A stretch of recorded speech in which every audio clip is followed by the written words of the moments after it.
So again, just a quick introduction of myself. My name is Mega Mike X. I'm part of a team called Third Strike Academy. We're actually working on reviving the Street Fighter 3 competitive scene right now. So that's what you're seeing here, and you're seeing kind of the culmination of that. That man believed in that SB. Oh!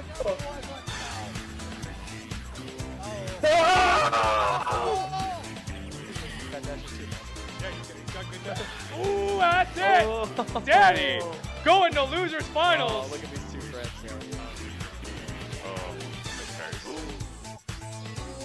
Oh, okay, let's go. Oh my god, John! Oh my god, this man. Ooh, on block. Yeah, What's the punish? Parry? Parry the last hit, And- absolutely. Oh! Here's I love that.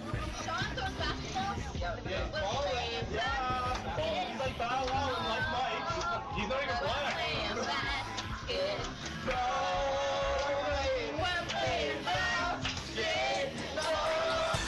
We're rocking the perfect. Oh, nice parry. Nice parry. He missed the demon, dude! He missed it! Oh, what a jump out! Mike's not having any of that today, but the wake up Tatsu, it's so close! Oh, Check GP's it just out. wake up! These two players are hugging out here. That was insane. Okay, welcome to our panel. This panel is hosted by the Third Strike Academy. We're a group of players who play Third Strike, among other activities centered around that game. And we're located in Alberta. We play online and we play offline. We kind of have a hybrid setup that we're probably going to keep going for quite some time. So I'm Mr. Kyle, and I'm joined here by Jamie. Yeah, Jamie Hensel here. I've been around the block, played a bunch of different fighting games, gone by a bunch of different aliases. Jay Hensel, Dope Samus, Limey, yeah. And the Rat King. Yeah, and the Rat King, most importantly, yeah. Yeah. And I'm also joined by Mohan. Hi, my name is Mohan. I usually enter tournaments with my full name, Mohan Singh. You can find me on Fightcade. My tag is Alicia Silverstone. Great. And today we're going to be gushing about Third Strike quite a bit, but mostly our sort of topic of focus will be thinking about our origin stories, how we discovered this game throughout the different years, and why we continue to play such an old and exciting game. And what we're going to do is we're going to start off the panel by watching a pretty famous clip, and then we're going to go into talking about it after that.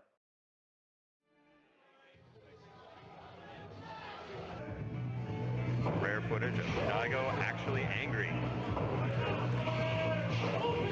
Justin's turtle style. Overcome Rao. Now on the verge of putting Daigo down 1-0.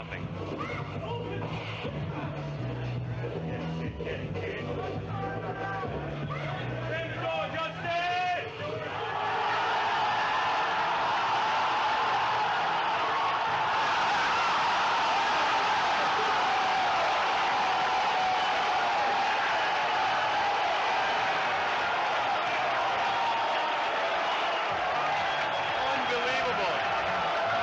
Daigo with the full parry. Transformer with the combo and win. Evolution 2004. It's madness. Okay, so that's the famous clip that we've seen so many times. Or maybe there's some new players who haven't played fighting games before, but I wanted to open with EVA Moment 37, just sort of as like a framing tool for our talk today. And this panel is mostly going to be focused on our individual origin stories with Third Strike and what sort of got us into it, like what was our original encounter with the game, what pulled us in, and then maybe later we'll talk a little bit more about why we're still playing this game that's, what is it, 20 years old now? Older than 20 years old? Something like that. Yeah, it's old. Yeah.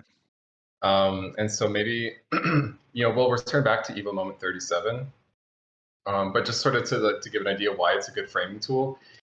This is the clip that so many people share with each other to introduce them either to Third Strike as a game or even just to fighting games. I've seen this like countless times personally in my life. I look over, someone's got their phone open and I hear, "Let's go, Justin!" And then I hear the parrying and someone's showing them the game.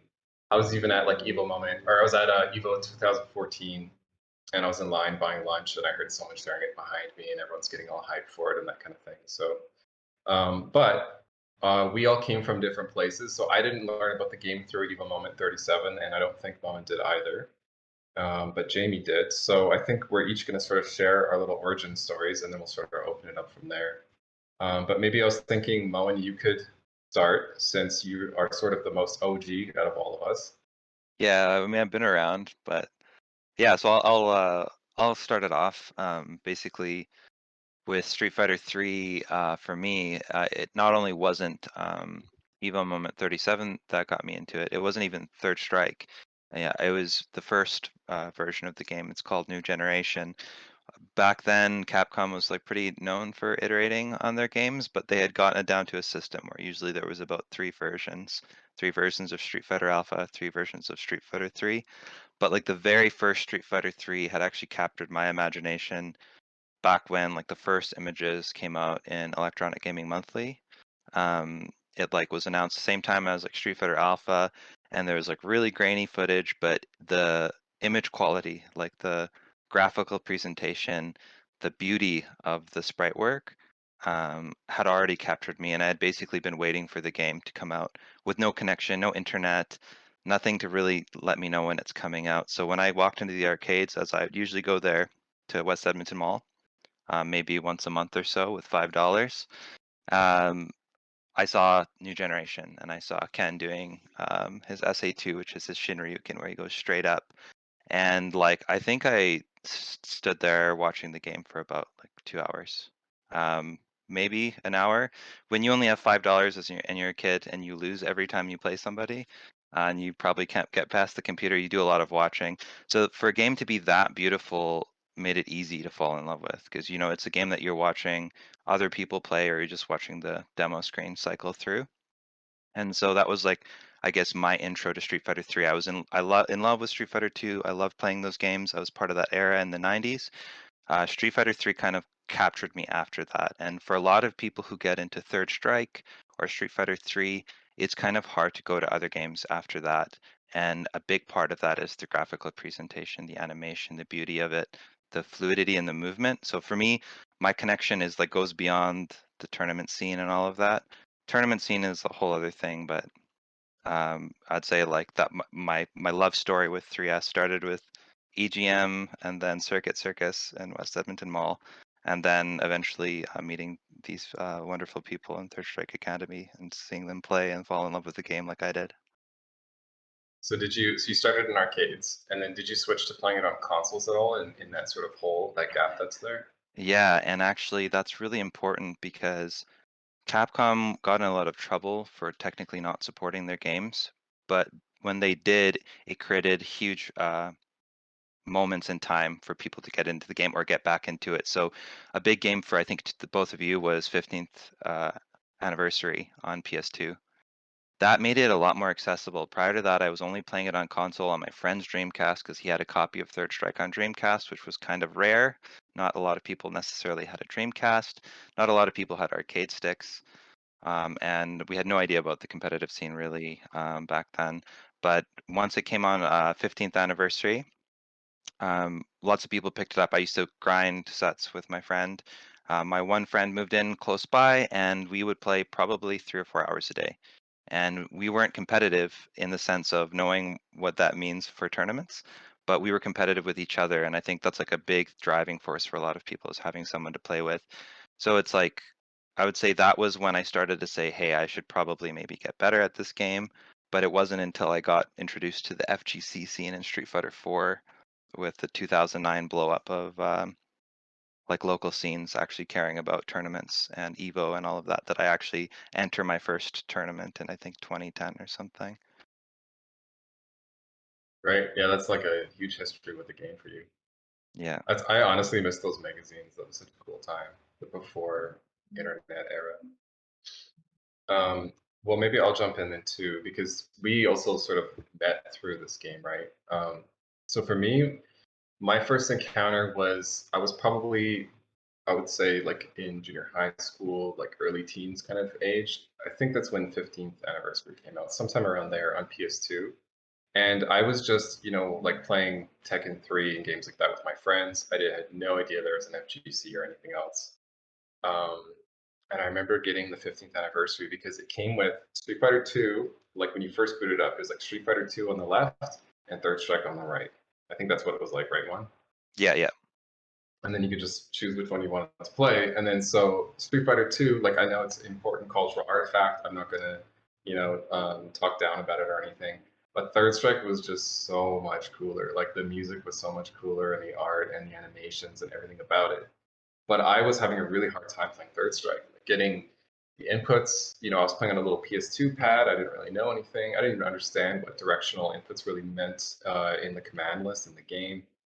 And so it was like this weird like initial origin memory I have, which was basically like, okay, there's this is like one of the most beautiful games I've ever seen. It's just so cool. It's like dripping with style, but I can't really play it. Like I don't know what I'm doing.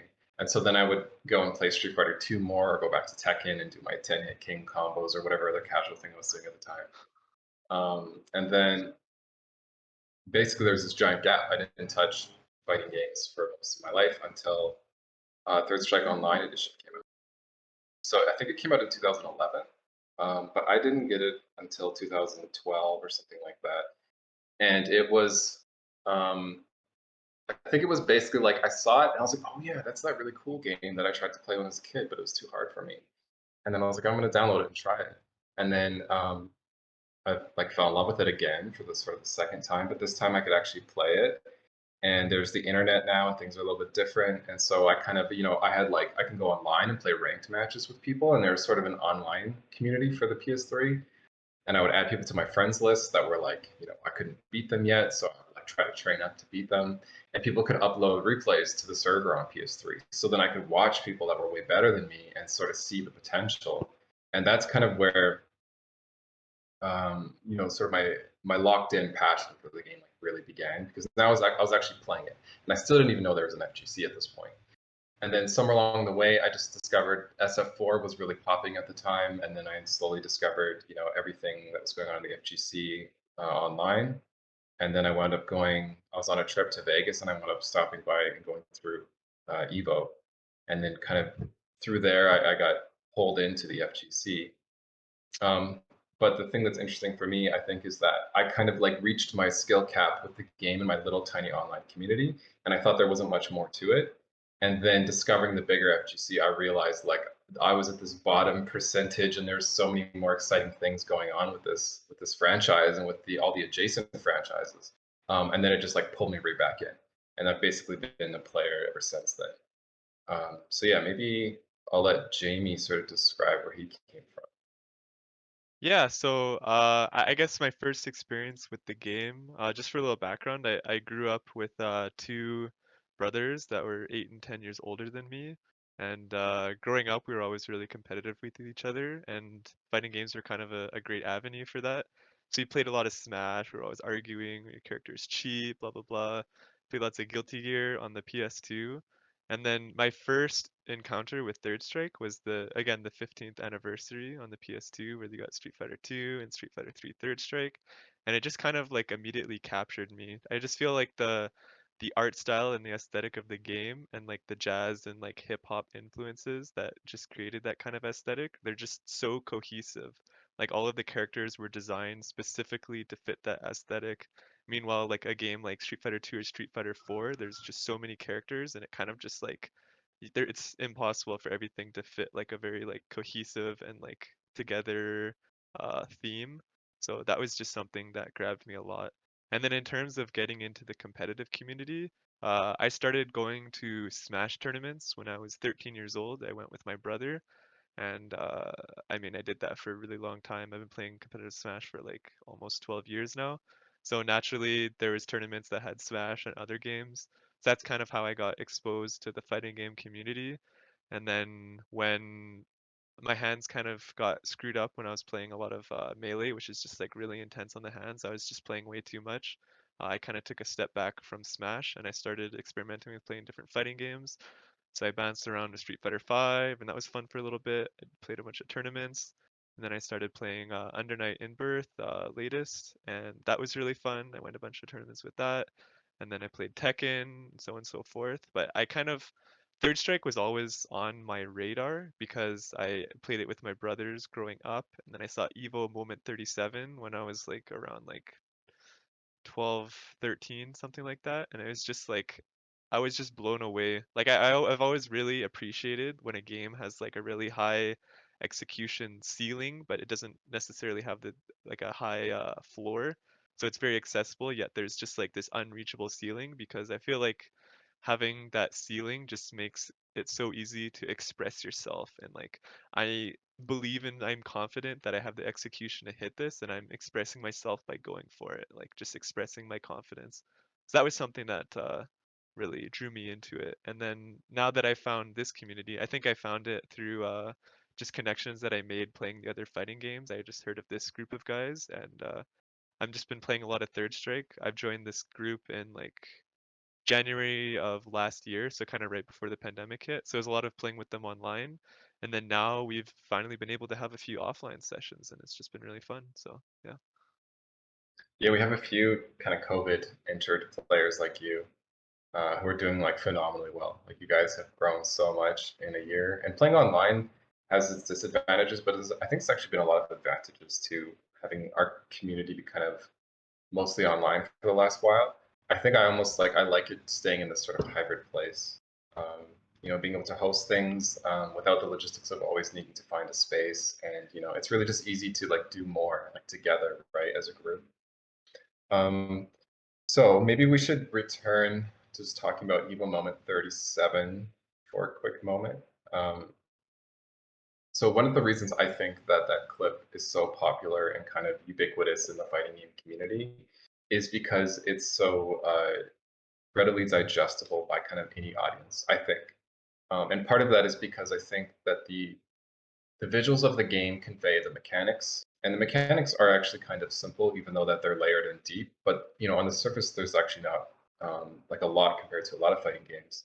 And so I think someone who just sees that clip for the first time, they don't need to understand the mechanics to understand what the narrative is. And it's just like the comeback narrative, and you can understand that with the parry mechanic, this person is deflecting attacks, and if they do anything wrong, that they've lost, right? And then they miraculously pull through, and they do it. And so, I mean, I'm guilty. I'm one of the players. I've shown the Evo Moment 37 to like probably too many people, and it always works. Like everyone can always understand. So I was wondering if anyone had any other thoughts on why it's like such a kind of cultural phenomenon. I'd like to say that I think one of the reasons why the video blew up was it was one of the first big reaction videos on the internet being shared for gaming. Because it's like the energy of going to a tournament for me is like, I don't know if it's 80%, I don't know what percentage of it is, but that energy is more valuable than how well I did at the tournament or like the cool players I saw. It's the energy of the audience. And so you feel that like the camera is shaking, Seth Killian's on the microphone, he's screaming at the top of his lungs. So nobody actually has to know who these people are. They don't have to know who Justin Wong or Daigo Umehara or Seth Killian. They don't have to know any of those players. They see a room full of people going bananas, standing up, and you see at the very front Daigo calmly moving his stick to the side with his hand. So most people don't see Daigo calm there. They see the screen with Chun and Ken, and they see the audience. And so that energy is in fighting games, but it's not always easy to see. So I think the combination, like you said, of the visuals conveying that, and then just the energy of the room, I think it's unique. That doesn't happen very often. Yeah, totally. And I think games like Melee and Third Strike produce that energy maybe even more efficiently than a lot of other games. And I'm not really sure why. Like obviously, like any kind of passion and intention will do that. But I think that one of the things that maybe I want to talk about is that like at any level of Third Strike play, if you're low level, if you're intermediate level, or high level, you can kind of have your Evo Moment 37. Like it happens all the time. Like you watch your friends playing, whatever level they are, and you're going to see some miraculous comeback, whether it's a parry or not. The game just sort of has um, this sort of like potency to it where people can work. They have to work for their comeback. There is no built-in mechanic, and parry is not easy, and it's not something that's just going to give it to you for free. But people are always pulling it out, and there's this space in the game. There's this freedom to sort of, like you were saying, to express yourself, and also to really, like in those desperate moments, like come through and shine. I really appreciate Third Strike, as you were saying, there it has like a very simple mechanic in parry. And I've always really appreciated those kind of mechanics because I mean, there's some techniques in games where it's like you learn how to use the technique and you reach that like level, and then you don't really get to add on to it that much. But with something like parry, it's something that's really accessible at the lowest level. And then as you learn more applications and like different matchups and different things that you can use it in different situations, it kind of grows with you. So it's something that you get to use from the very beginning, and it grows with you to the ultimate like impossible skill ceiling, like tool assisted kind of thing. Like it Right. really grows with you, and it's just so simple and easy to understand. But there's so many applications and so many exciting things that can happen with parry. It's just a really good mechanic. Yeah, totally.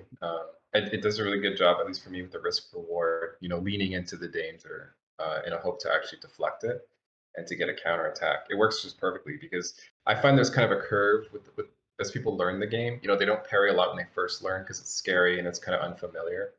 And then they start to parry more. It starts to ramp up at an intermediate level, and then it starts to slow down again because as you get to a higher level, it's kind of risky parrying a lot of things. So you kind of stop parrying and pull back a little bit. You know, you're still gonna have to flash sometimes, but it's like the whole game is very simple and but it's so elegant because it has these layers. You know, like the anti-air system is so much more complex than other games. But it also works kind of in the same way, right? And then footsies is like kind of the same. It's fast, but then the parry adds this layer, right? And so everything has this really high skill ceiling, but it's just so simple at the same time. And I think that's, you know, one of the reasons I keep playing this game over and over and over again. I got to the point where I realized I probably won't stop. I'm just going to be playing this forever. It's just one of those games, right? So we're old and gray. Yeah. Hey, thanks for listening to our panel today. If you're in the Alberta region and have an interest in learning some Third Strike, or maybe even having your own Evo Moment 37, please feel free to reach out to our Twitter or Facebook group listed on the screen.